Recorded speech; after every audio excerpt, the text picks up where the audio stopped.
مزید move forward کرے گی, کوئی پریکٹیکل اقدام لینے کے لیے دنیا تیار ہوئی ہے یا نہیں؟ تو انس الشریف کو نشانہ بنایا گیا تو دنیا سے صرف کنڈیمنیشنز ہی آئیں, کوئی پریکٹیکل اقدام نہیں آیا. پھر ایک دوسرا ٹیسٹ اسرائیل نے کیا اور وہ تھا گریٹر اسرائیل کی بات کرنا. گریٹر اسرائیل کی بات کرنے کا مطلب یہ ہے کہ وہ غزہ سٹی پر حملہ کرنے جا رہے ہیں اور ساتھ یہ کہہ رہے ہیں کہ ہمارا معاملہ صرف فلسطینیوں کے ساتھ نہیں ہے, ہم ہر عرب ملک کے اوپر آ کر, جو بڑے ملک ہیں ان سب کے اوپر آ کر جب ہم حملہ کریں گے ان سب کی بھی زمینیں قبضہ کریں گے. تو یعنی ایک ملک جو آپ کے بارڈرز کے اوپر بیٹھا ہوا ہے, آپ کے ریجن میں ہے, وہ کھلم کھلا آپ کے ملکوں کے اوپر حملہ کرنے کی دھمکی دے رہا ہے. تو کیا یہ چیز بھی عربوں کو جگا سکی یاتھوڑا سا ہل جل وہاں پر ہوئی یا نہیں؟ یہ دوسرا ٹیسٹ تھا جو اسرائیل نے کیا. اس کے جواب میں بھی یہاں سے صرف کنڈیمنیشن ہی گئیں. تو اس کے بعد اسرائیل کو اندازہ ہو گیا کہ فی الحال بھی یہ تیار نہیں ہے کوئی ایسا ملٹری ایکشن لینے کے لیے, کیونکہ فلسطینیوں کے لیے تو انہوں نے کیا آنا ہے, وہ اپنے ملکوں کے لیے تیار نہیں ہے. وہ اتنی غفلت میں پڑے ہوئے ہیں کہ بس یہ نتنیاہو کی تو بس باتیں ہی ہیں. لیبنان پر بومبنگ ہو رہی ہے, شام پر بومبنگ ہو رہی ہے, عراق میں وہ کسی اور انداز میں بیٹھے ہوئے ہیں, یمن پر بومبنگ ہو رہی ہے, لیکن یہ کہتے ہیں کہ نہیں, نتنیاہو کے تو صرف بیانات ہی ہیں. تو اگر کوئی اپنے ملک, دیکھیں ایک ریجن ہے اس کے اندر ایک ایول طاقت ہے جو جینوسائیڈ کر رہی ہے اور وہ کہہ رہی ہے کہ وہ ان کے ملکوں کے اوپر بھی اٹیک کرے گی, اس کے باوجود اگر کہیں ہل جل نہیں ہوتی تو پھر کیا کیا جا سکتا؟ تو یہ دوسرا ٹیسٹ تھا جو اسرائیل نے کیا اور ان کو اندازہ ہو گیا کہ نہ ہی دنیا کو سینکشنز لگانے کے لیے بھی تیار ہوئی ہے اور ویسٹ بھی سسٹمیٹکلی اس کو آگے پیچھے کر رہا ہے, اور عربز بھی کوئی تیار نہیں ہے کہ وہ کوئی ایسی اسکلیشن کریں یا کوئی پریکٹیکل اقدام اٹھائیں اسرائیل کے خلاف, خالی کنڈیمنیشنز ہیں. تو اس کے بعد انہوں نے جو غزہ سٹی کے اوپر آج اٹیکس جو شروع کر دیے ہیں, اور یہ یعنی کہ اب دیکھنا اس وقت جب ہم بات کر رہے ہیں فلسطینی شہید ہو رہے ہیں, زخمی ہو رہے ہیں, کتنے فلسطینیوں کی زندگیوں کا سورج اس وقت غروب ہو رہا ہے اور رات تک پتہ نہیں کتنے مزید شہید ہو چکے ہوں گے, اور روزانہ کی یہ بات ہے, یہ سرواج نہیں ہو رہا, یہ روزانہ ہوتا ہے, درجنوں فلسطینی جو ہے وہ شہید ہو جاتے ہیں. تو یہ ایک بہت بڑی استثنا ہے جس کے ساتھ اسرائیل جو کرتا چلا جا رہا ہے. تو غزہ سٹی کے اوپر یہ دوبارہ سے اگریشن کا آغاز ہونا یہ بہت ہی خوفناک بات ہے. ساتھ ہی انہوں نے یمن کے اوپر اٹیک کیا, اور یمن پر کیا اٹیک کیا, جو سویلین انفراسٹرکچر ہے اس کو نشانہ بنایا. اور یمن پر جب بھی اٹیک ہوتا ہے تو اسرائیل کسی ایسے ٹارگٹ کو نشانہ بناتا ہے کہ جہاں سے بڑے دھماکے اور آگ کے شعلے جو وہ دکھائی دیے جا سکے. آئل ڈپوز کے اوپر یعنی جو سٹوریج ہے وہاں پر اٹیک کر دیا. آج انہوں نے جو پاور اسٹیشن ہے وہاں پر اٹیک کیا, وہ پاور اسٹیشن جو پورے کیپٹل یمن کے پورے کیپٹل کو بجلی دیتا ہے اس کے اوپر اٹیک کیا. بڑے آگ کے شعلے جب وہاں پر دیکھے گئے تو ایک مقصد ہے کہ بھئی دیکھیں ہم کتنا بڑا اٹیک کر رہے ہیں. اور دوسرا چونکہ یمن آلریڈی اکنامکلی شدید کرائسس میں ہے, وہاں پر باقاعدہ فیمن ہے, لاکھوں لوگ اور بچے اس وقت فیمن کا شکار ہیں. یمن بہت سویر کرائسس کے اندر ہے اس وقت. تو وہ ایک پور نیشن ہے, اکانومی اسٹرگل کر رہی ہے, تو ان کے انفراسٹرکچر کو اور زیادہ ڈسٹرائے کرنا, تو یہ یعنی کرول ترین, یہ کوئی جنگ نہیں ہے, یہ کرول ترین طریقہ کار ہے یمن کو سبڈیو کرنے کا. کافی بھاری قیمت جو ہے وہ یمن چکا رہا ہے. اسرائیلی نیوی اٹیک سنا man power plant targeted. Strike جو ہے وہ حزیز پاور اسٹیشن ہے which is considered one of the vital electricity facilities supplying to the capital, سب سے امپورٹنٹ ترین ہے, اور جنریٹرز وہاں پر تباہ ہو گئے ہیں, taking them out of service and causing a major power disruption in the area. بڑے علاقے میں بجلی جب چلی گئی ہے.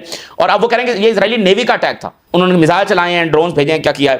اور ایکسپلوژن جو ہے وہ یمنی کیپٹل کے اندر سنے گئے. رائٹرز یہ رپورٹ کر رہا ہے. یمن یہ کہہ رہا ہے, انصار اللہ کا سٹیٹمنٹ ہے کہ ایک کرمنل اور bankrupt enemy that targets only service facilities. تو وہ کسی ملٹری ٹارگٹ کو نشانہ نہیں بنا رہے اور اس میں وہ فیل ہو چکے ہیں, تو وہ یہ جو سویلین انفراسٹرکچر ہے اس کو نشانہ بنا رہے ہیں. تو یہ ایک یعنی کہ یمن ایک بھرپور قیمت چکا رہا ہے, ان کے لوگ بھی شہید ہوتے ہیں, پھر ان کی اکانومی بھی سٹرگل کرتی ہے, یہ سارے واقعات ہیں. تو آج یہ غزہ سٹی پر جو اگریشن ہے اور ساتھ یمن کے اوپر اٹیک ہے, یہ باقاعدہ ایک پیٹرن کا حصہ ہے کہ وہ چیزوں کو ڈائیورٹ کرنا. تو آج ڈائیورشن کیوں ضروری ہے جو اسرائیل کے اندر جو کچھ ہو رہا ہے, میں ہیڈ لائنز آپ کے سامنے رکھوں گا. ایک بڑی غیر معمولی تبدیلی آج اسرائیل کے اندر دیکھی جا رہی ہے, وہ ان سین واقعات جو اس سے پہلے اسرائیل میں نہیں ہوئے آج ہو رہے ہیں. بڑے بڑے ہائی ویز بند ہیں, بڑے بڑے اکنامک سینٹر شٹ ڈاؤن ہو چکے ہیں, بہت ساری یونینز حصہ لے رہی ہیں, یونیورسٹیز شٹ ڈاؤن ہیں, منسٹرز کے گھروں کے باہر مظاہرے ہو رہے ہیں, اور یہ یعنی پورا دن ہے جو چلنا ہے اور آگے تک. اور اگر یہ کامیاب ہو جاتا ہے رات تک تو پھر اس کے بعد وہ اگلا لاہ عمل بھی دیں گے.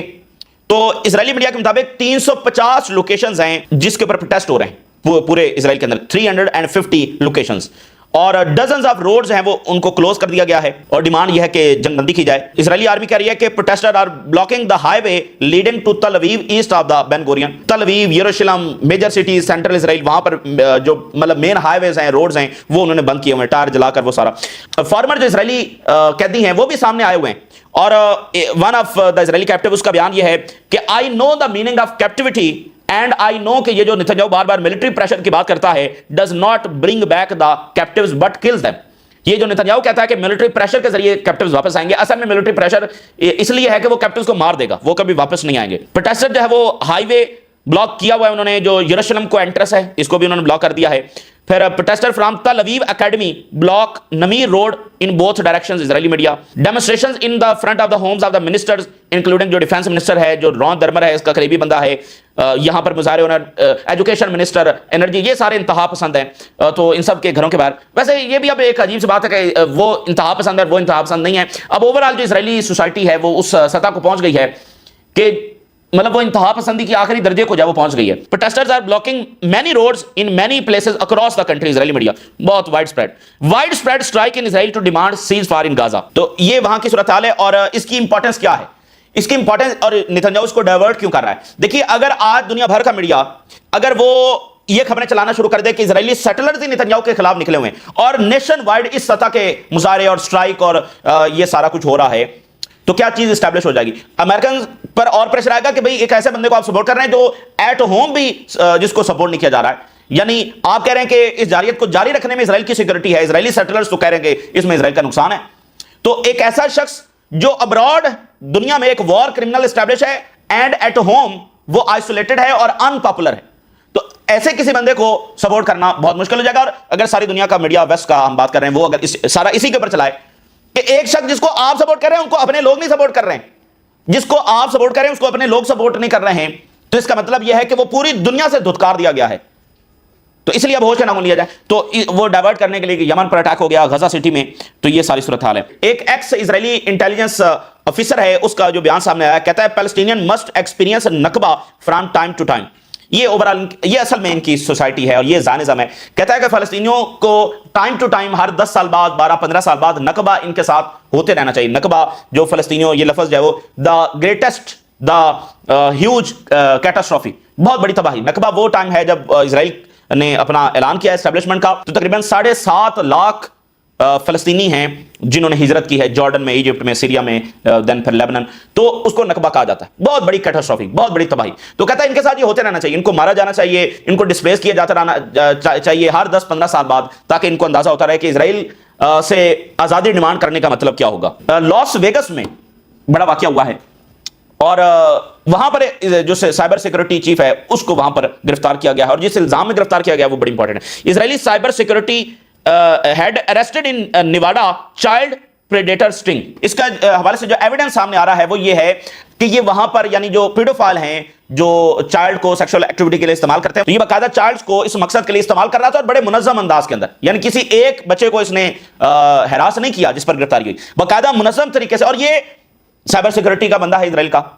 اچھا ساؤتھ امریکہ میں چونکہ یہ پوری ٹریفکنگ جو ہے وہ یہاں افریقہ پھر ساؤتھ امریکہ پھر آگے نارتھ امریکہ, تو ساؤتھ امریکہ کے مختلف ملکوں میں ان کے بہت سارے لوگ جو ہے وہ پکڑے جاتے ہیں جن کے بارے میں پتہ چلتا ہے کہ یہ پیڈوفائل اور سارے منظم گینگز جب چلا رہے تھے, ہیومن ٹریفکنگ کے اندر یہ ملوث تھے, ڈرگ سمگلنگ کے اندر یہ ملوث تھے. تو لیکن چونکہ ان کی لابینگ ہے تو وہ وہاں پر بھی چیزوں کو دبا دیا جاتا ہے. تو اب ایک ایسے ماحول میں جہاں پر آلریڈی ایک ایپسٹین کا معاملہ چل رہا ہے وہ اسی ریلیٹڈ ہے. تو اسرائیل دیکھیں امریکن سوائل پر کوئی کام کرنا کوئی آسان بات نہیں ہے. تو امریکن سوائل پر اسرائیل جو ان کا سب سے بڑا اتحادی ہے وہ یہ کام کر رہا ہے. تو ظاہر ہے کہ یہ خبر آج کافی وہاں پر ڈسکس ہو رہی ہے امریکہ کے اندر. یوراگوئے یہ ساؤتھ امریکہ کا ایک کنٹری ہے, اس نے جناب اسرائیل کی یونیورسٹیز کے ساتھ جو پارٹنرشپ ہے اس کو ختم کرنے کا اعلان کیا ہے. Uruguay suspends cooperation with Hebrew University over Gaza war. Uruguay government announce کر رہی ہے کہ وہ کوآپریشن اور ایگریمنٹ جو ہیبریو یونیورسٹی کے ساتھ ہیں اس کو ختم کر رہے ہیں in response to the war on Gaza and cabinet decision to occupy. تو یہ وہاں اچھا مصر کا جو بارڈر ہے وہاں پر کوئی سیکورٹی انسیڈنٹ ہوا ہے, یعنی وہاں پر کوئی اسرائیلی فوجی مارے گئے ہیں, کوئی اس طرح کا واقعہ ہوا ہے. اس کے اوپر کافی سینسرشپ ہے. اسرائیلی میڈیا بتا رہا ہے security incident at the border with Egypt is being investigated. کچھ نہ کچھ وہاں اس بارڈر کے اوپر ہوا ہے لیکن فی الحال اس کو جو ہے چھپایا جا رہا ہے. حزب اللہ نے لیبنیز گورنمنٹ کو میسج دیا ہے اور انہوں نے کہا ہے کہ یہ کون سی لاجک ہے to ڈسارم لیبنن strength while Netanyahu talks about greater Israel. یعنی یہ بات جب سمجھ سے بالاتر ہے اور اس لاجک کی سمجھ نہیں آ رہی کہ لیبنیز حکومت جب وہ ذرا بتائے, جب نیتنیاہو جو ہے وہ گریٹر اسرائیل کی بات کر رہا ہے جس میں لیبنن پر بھی قبضہ ہونا ہے, تو ایک ایسی طاقت جو بارڈرز کے اوپر یہ تیاری کر رہی ہے آپ کے ملک کے اوپر حملہ کرنے کے لیے, تو اس سے پہلے یعنی کہ ڈسارم ہو جانا یہ تو پلیٹ میں رکھ کر لیبنن نیتنیاہو کو دینا ہے. مجھے بتائیں کہ دنیا کی کون سی طاقت آ کر لیبنن کو بچائے گی, کہاں سے فوجی جب روانہ ہوں گی لیبنن کو بچانے کے لیے. لیکن اب انہوں نے ایران کے اوپر اٹیک کر دیا, تو آپ لیبنن جو ان کے بارڈر کے اوپر بیٹھا ہوا ہے اس کو ڈسارم کرنے کی بات کر رہے ہیں. تو دیکھیں اس میں ایک اور چیز آپ سمجھیں, یہ مڈل ایسٹ کا طریقہ کار، یعنی مڈل ایسٹ کی جو گورنمنٹس ہیں ان کا یہ طریقہ کار ہی نہیں نیگوسیشنز کا، یعنی یہ پیورلی یہ جو پرپوزل لیبنیز گورنمنٹ آگے پرسو کر رہی ہے یہ ویسٹرن امریکن اور اسرائیلی مینٹالٹی ہے، یہ ان کی اپروچ ہے. یعنی اگر یہ پیورلی ایک مڈل ایسٹ کی گورنمنٹ کا پرپوزل ہوتا تو یہ کبھی بھی اس انداز میں چیزوں کو ایڈریس نہ کرتا. یہ ویسٹرن مینٹالٹی ہی ہے، یہ ویسٹرن اپروچ ہی ہے، وہ جو کالونیل اپروچ ہے اور جو اسرائیل کی اپروچ ہے کہ وہ ایسی چیز پریزنٹ کرتے ہیں in the name of negotiations, in the name of dialogue, جو اصل میں تصادم کی طرف لے کر جاتی ہے. ذرا کوئی ایک مثال تو بتائیں جس میں امریکہ اور اسرائیل انوالو ہوئے ہوں نیگوسیشنز میں اور وہ نیگوسیشنز کامیاب ہو گئے ہوں. ہر نیگوسیشن جس میں یہ انوالو ہوتے ہیں اس کے جنگ کی صورت میں کیوں نکلتا ہے؟ کیونکہ وہاں پر ڈیمانڈز ایسے رکھی جاتی ہیں، ٹھیک ہے نا. یعنی آپ حزب اللہ سے کہہ رہے ہیں کہ 2 مہینوں میں ڈسارم ہو جاؤ، یہ کوئی ذی شعور بندہ اس بات کو مان سکتا ہے کہ یہ کوئی مسئلے کو حل کرنے کی کوئی اپروچ ہے؟ یہ ایک بچہ بھی بتا سکتا ہے کہ آپ اس کو تصادم کی طرف لے کر جا رہے ہیں، اس کو جنگ کی طرف لے کر جا رہے ہیں، اس کو خرابی کی طرف لے کر جا رہے ہیں. تو یہ اپروچ جہاں سے یہ ڈیمانڈ آئی ہے یہ کسی مڈل ایسٹ کی گورنمنٹ کی اپروچ ہو ہی نہیں سکتی.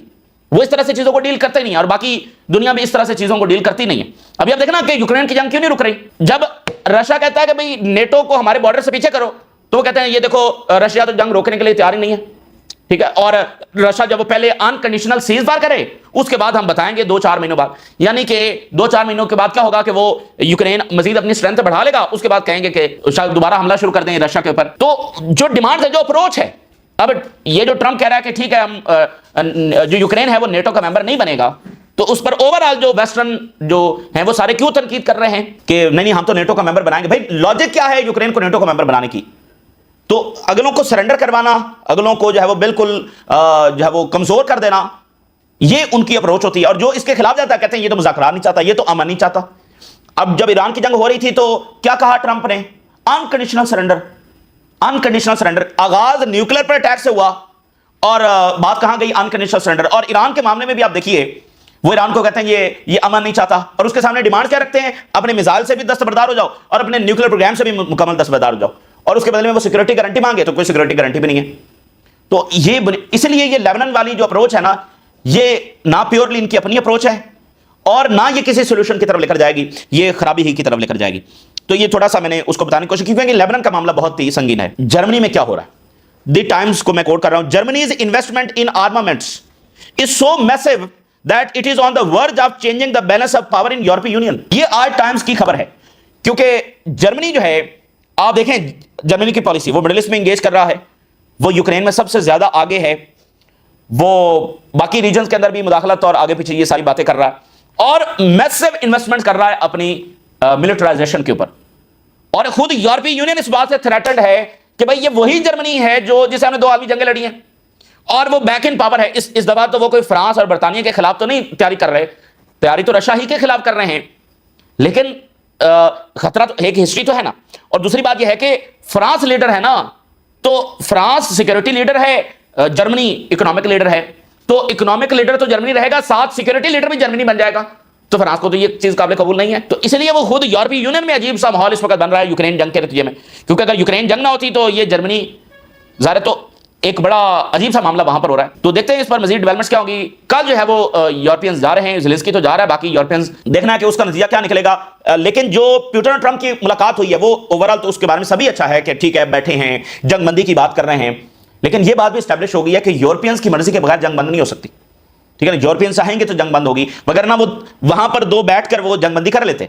ٹھیک ہے نا. تو ابھی امریکہ کے ہاتھ میں بھی وہ پورا کنٹرول نہیں ہے کہ وہ یوکرین کی جنگ بٹن دبا کر جائے وہ بند کر دے. تو اس لیے یورپینز کو بلایا ہے، وگرنہ تو ٹرمپ تو یورپین سے بات بھی کرنے کے لیے راضی نہیں ہے. اور ٹرمپ جو اس وقت ڈائریکشن میں بڑھ رہا ہے وہ یہ ہے کہ رشیا کے ساتھ تعلقات کو آگے بڑھایا جائے. اور اس میں وہ نکسن بھی ہے، نکسن ڈاکٹرائن بھی ہے کہ چائنا اور رشیا کو الگ کیا جائے. پہلے انہوں نے چائنا کو رشیا سے الگ کیا، اس بار وہ رشیا کو چائنا سے الگ کرنے، کیونکہ اصل لڑائی چائنا سے ہے، کیونکہ چائنا ہی سب سے بڑی ملٹری، سب سے بڑی اکانومی بن رہا ہے. تو اب وہ رشیا کو چائنا سے الگ کرنا چاہتے ہیں، لیکن اس بار وہ فیل ہوں گے. سو خیر یہ کافی کمپلیکس منظرنامہ ہے اور بہت ساری great games under the carpet چل رہی ہیں. اور مڈل ایسٹ کا کیا مستقبل ہے، غزہ میں کیا ہوگا اور اس کا نتیجہ الٹیمیٹلی کیا نکلے گا. تو یہ تازہ ترین صورتحال جو آپ کے ساتھ شیئر کیا، اپنے رائے ضرور لگا کریں. اجازت، اللہ حافظ.